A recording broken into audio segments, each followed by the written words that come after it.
Hi, my name's Lily Holman, and this is my introduction to Pixar philosophy. So, in one of the iconic scenes from Pixar Animation Studios' 2005 film The Incredibles, Helen Parr, aka Mrs. Incredible, and her children Violet and Dash are trapped in a cave hiding from the villain's henchmen. Helen turns to her children and asks, "Remember the bad guys on the shows you used to watch on Saturday mornings? Well, these guys are not like those guys."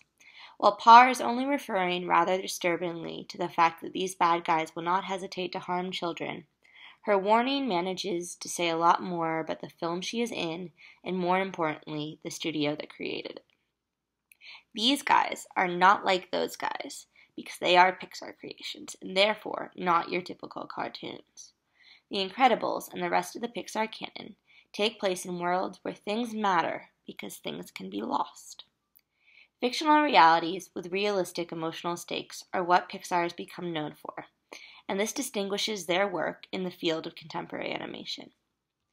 It is easy to prove Pixar successes with numbers. Their highest-grossing film, Toy Story 3, made more than $1 billion at the box office, and of their 13 features, only 2 have not been nominated for a single Oscar. What is harder to quantify is the respected reputation the studio has generated with their films, and the changes that this has had on the animation medium.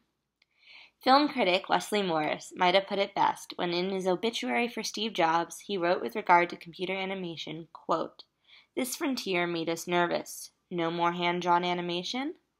But most Pixar films are better than most live-action films," end quote. The answers to why this is lay far deeper than statistics. They lie in the stories these films tell and the way these stories are told. They lie in the studio structure and the way it fosters creativity. Most importantly, they lie in the minds of the artists who work on these films. While Pixar is best known for its features, there is a subset of Pixar films that make the studio no money, yet define the studio just as much as the features do. These are their short films. Every Pixar feature, except their first, Toy Story, has been released theatrically with a short film preceding it. Even before Toy Story, the studio produced 3 short films under the Pixar label, and 1 for Lucasfilm's computer graphics division. These films are made by different directors, span different genres, and have different looks. The only things they have in common are their brevity and the Pixar label. What the following series of videos hope to do is reveal what that label means using close analysis. They will examine the essential skills the Pixar team learned in their early years, how they learned to develop comedy and sentiment separately and fused together, and how they continue to experiment to this day with the medium.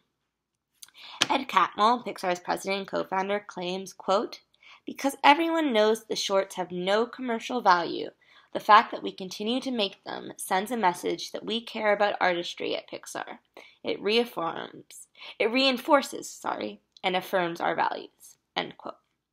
While Catmull is speaking more to business strategy, I argue that the content and the structure of these films individually also point to Pixar's definition of artistry. Each film is a clear, concise example of narrative choices that exemplify the Pixar style and the Pixar ethos. What these films achieve on a smaller scale has been incorporated into the features on a larger scale and helped to define Pixar's personality. The studio has been studied extensively for its creative structure, and these videos include answering the question of how the structure has influenced the shorts. Since the founders created the studio from the ground up, they were able to stick to ideals that prioritized creativity. As Catmull says, quote, "My hope was to make this creative culture so vigorous that it would survive when Pixar's founding members were long gone, enabling the company to continue producing original films that made money, yes, but also contributed positively to the world," end quote. Catmull touches on key elements of the Pixar structure with that statement. First of all, he points to how Pixar is far more than just a single man or even its 3 founders. As author Karen Paik points out, quote, "Chief Creative Officer John Lasseter wanted the name Pixar to be identified with a group of filmmakers at the studio and their shared attitude toward their craft. This concept is not just John Lasseter and Ed Catmull being democratic. Walt Disney heavily influenced the artists at Pixar, and Catmull points that out. that, quote, Disney animation wasn't able to survive without enduring a decade and a half, if not two, of a slump, end quote, since Disney neglected to foster young talent. By avoiding Disney's folly, they would be saving Pixar from the same fate. Catmull is also a believer in sacrificing ego for quality. Catmull has made a policy, quote, made a policy of trying to hire people who are smarter than he is. They innovate, excel, and generally make your company and you, by extension you, look good, end quote. These quotes are from, by the way, from Catmull's book, Creativity, Inc., which is this amazing how-to guide to being a CEO that also incorporates all the structural stuff about Pixar. So, just so you know, that's why the pronouns change and all the quotes from Catmull. Anyways, Catmull's philosophy creates an open creative culture where the product is valued over an individual's reputation.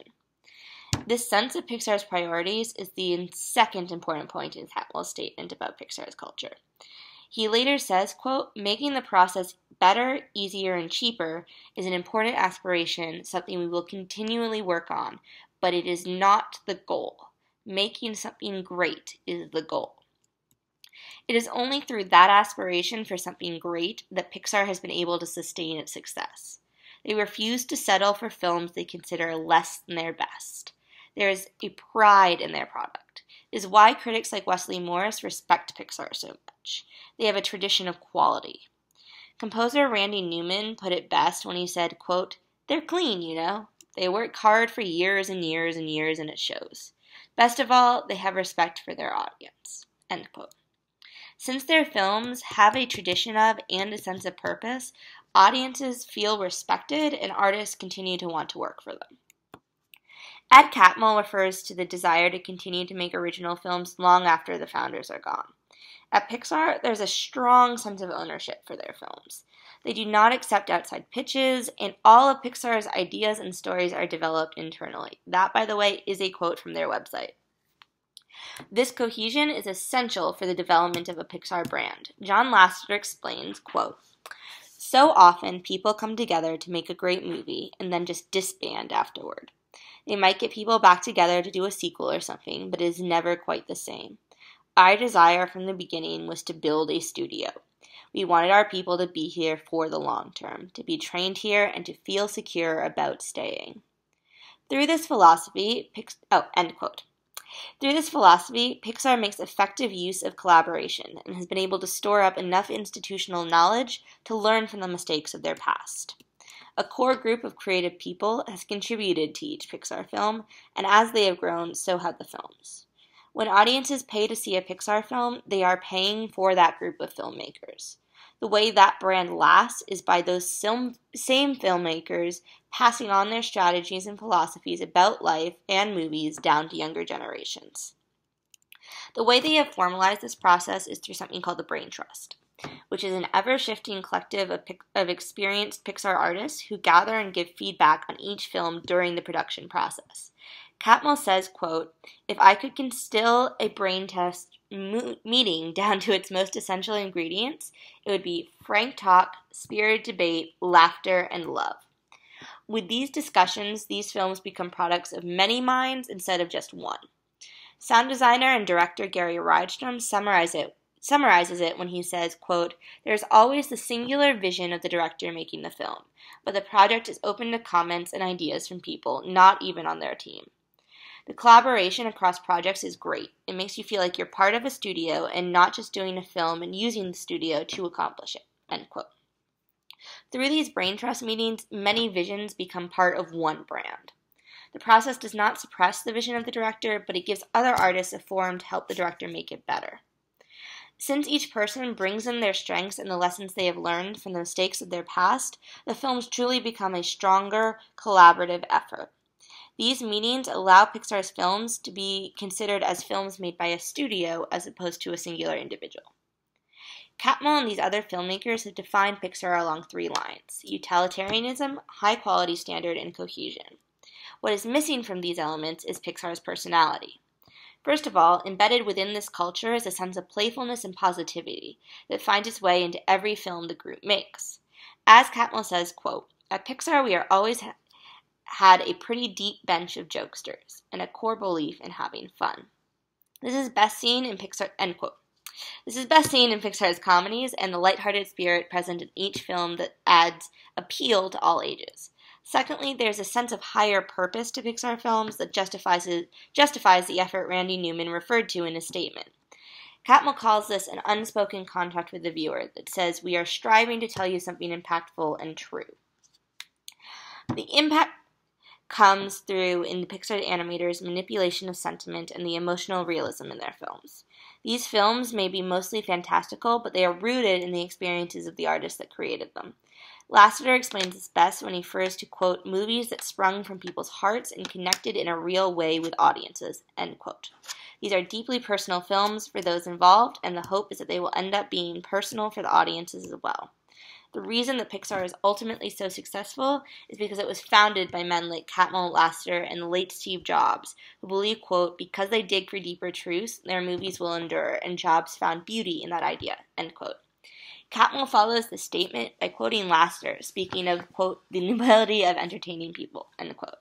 To these men, animation means far more than Saturday morning cartoons. It is a medium to communicate real truths, and the trio built a studio to enable those truths to reach the world. This analysis works to see how they live up to those ideas in their short films. So that's my introduction to Pixar philosophy. There's many more quotes in there than I would normally use, but it's really good to hear about Pixar from the people who founded it, because while this was written for a book and there is a high level of publicity in it, these guys founded it, they love it, they have these sense of ideals, and I try to see if they ring true, and for the most part, I have. The way I've looked at it, I've taken these quotes, I've looked at these films, and they fit together. So this is a good beginning, and what I'm going to do now is start talking about the actual short films and how they live up to the standard and what they reveal about the standard. And hopefully you'll stick with me. So see you next time.